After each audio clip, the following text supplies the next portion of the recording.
A single mud crab can fetch luxury seafood prices across Asia, yet just a few years ago traditional ponds lost half their young to storms and cannibalism.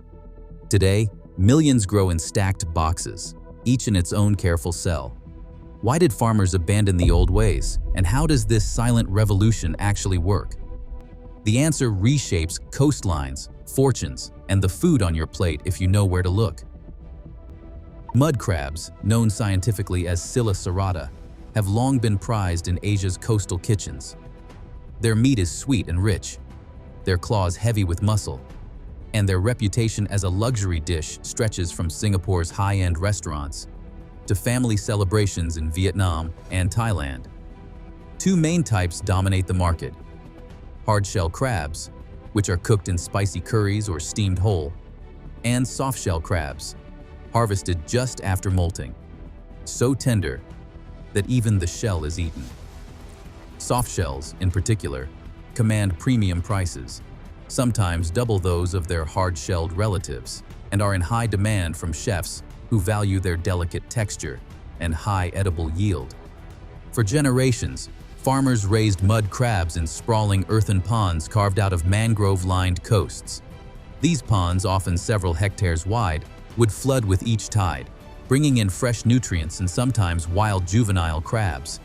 The work was labor-intensive and unpredictable. Crabs are solitary and aggressive by nature.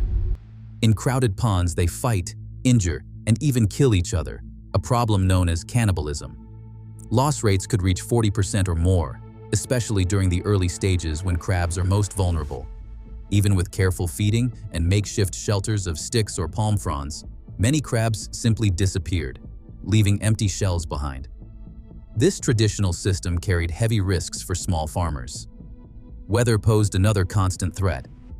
In 2017, Typhoon Tembin swept across southern Vietnam, destroying hundreds of hectares of ponds in a single night. Entire crops vanished as storm surges breached the mud walls, flushing crabs into the open sea. For many families, a year's income could be lost in hours. Droughts and heat waves were just as dangerous, lowering water quality and slowing growth. Some seasons, the ponds yielded little more than disappointment and debt. Weather was, and remains, a deciding factor in whether a crop survives. Disease outbreaks added to the uncertainty. In large open ponds, bacterial and fungal infections could spread quickly. Treating sick crabs was difficult because any chemical strong enough to kill pathogens often harmed the crabs or the surrounding environment. For many traditional farmers, raising mud crabs was a gamble, not a guarantee. Disease could wipe out months of work in a short time, yet demand kept rising, especially for soft-shell crabs, which must be harvested within hours of molting. Traditional ponds made this nearly impossible because farmers could not watch every crab, every moment. The old methods, once the backbone of coastal economies, began to strain under the pressure of global markets and changing weather. Even as prices soared, many farmers realized their ponds could not deliver the quality or consistency that buyers now expected. Rows of stacked plastic boxes now fill the spaces where open ponds once sprawled along the coast. Each container holds a single mud crab, separated from its neighbors by sturdy walls and a constant flow of filtered water. This simple idea, one crab per box, has changed the way farmers think about space and survival. Instead of spreading out over hectares, a modern vertical farm can raise as many as 100,000 crabs in a building not much larger than a basketball court. Operators describe the system as a high-rise for crustaceans. Stacks reach 5 or even 8 boxes high, with walkways for workers to feed, check, and clean each animal's home. Water circulates through every tier, pumped from shared tanks and filtered to remove waste. Timely access and good design make daily work practical even on high racks. The recirculating aquaculture system keeps oxygen high and ammonia low, making it possible to fine-tune conditions no matter the weather outside.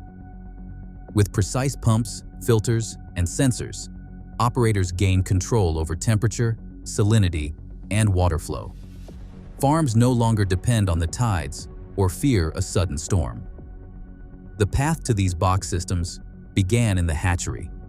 Mud crab larvae, called megalopa, are tiny and delicate. Survival rates were often dismal.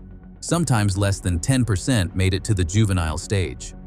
Hatchery managers across Vietnam, Thailand, and Indonesia experimented with enriched microdiets and live feeds like rotifers and artemia. Adding omega-3 oils, vitamins, and even moringa flour to diets improved molting success and doubled survival in some trials. In Vietnam, hatcheries using these protocols now report survival rates over 80% from megalopa to crablet. Automation has eased the workload. Timed feeders, automated water changes, and daily visual checks help maintain strict quality control. Managers monitor water temperature and salinity, adjusting settings to match the needs of each developmental stage. If a tank shows signs of stress, such as cloudy water or sluggish movement, rapid diagnostics and quick intervention keep losses low. Every healthy juvenile that leaves the hatchery is one less crab caught from the wild and one more candidate for the box farm. The new generation of operators sees themselves less as traditional farmers and more as technicians. Their work is measured in survival percentages, feed conversion ratios, and the steady hum of pumps and filters. With each improvement in hatchery output and box design, the old limits of land, weather, and luck fall away. Mud crab farming, once bound to the rhythms of the coast, now runs on precision, planning, and the quiet promise of a full box in every slot. Inside the stacked rows of crab boxes, every detail is tuned for growth and timing. Operators move quickly between aisles, scanning for subtle signs: a crab that stops eating, a darker line along the shell, a twitch of the legs. These are the clues that a molt is coming, the moment when a hard-shell crab transforms into a soft-shell delicacy. The window to harvest is measured in hours. If missed, the shell hardens and the chance is lost. Farms rely on research from Sart University, where scientists like Dr. Nathapong Ditapong Pitch developed protocols to predict molting by tracking hormone changes and adjusting water temperature.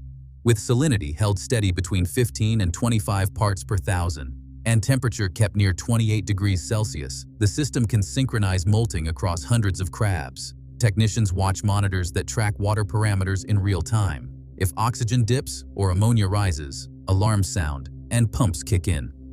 The recirculating aquaculture system, or RAS, pulls water through layers of filters, mechanical screens, biofilters packed with bacteria, ultraviolet sterilizers, before returning it to the boxes.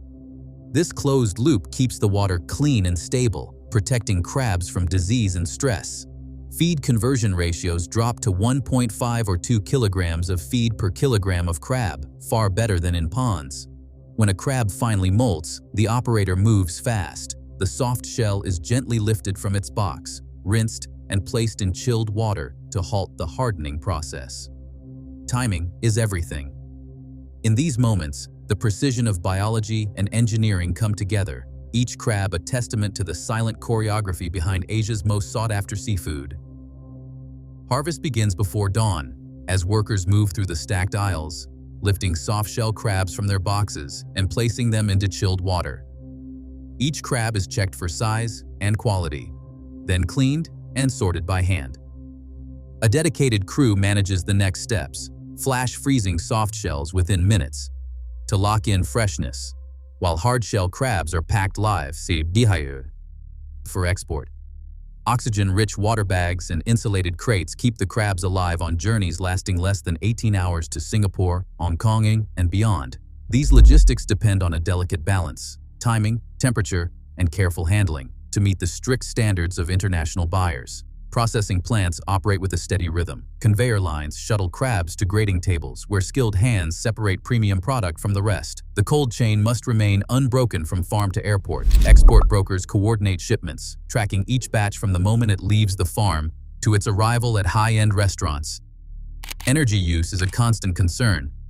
Pumps and chillers draw between 1 and 3 kilowatt hours per 1,000 crabs each month, adding to the cost, but essential for survival and quality. In East Kalimantan, Indonesia, Siti Rahma's micro farm has become a local model. She employs women from her village, offering stable work and training in a region where jobs are scarce. Her operation pays off the initial investment in just 2 to 4 years, a turnaround that has inspired other smallholders. Yet the growth of box farming brings new debates. Community meetings now discuss the impact of effluent discharge, the strain on local power grids, and the need for better waste treatment. The promise of steady income and export success is real, but so are the challenges that come with scaling up. Each crate of crabs carries not just the flavor of the coast, but the complex choices facing Asia's aquaculture future. Every year, over 100,000 tons of mud crabs leave Asia's farms for global tables. As demand rises and technology reshapes tradition, the real question is whether these advances can feed the world without exhausting its coasts. The balance between profit and sustainability is still being written, crab by crab.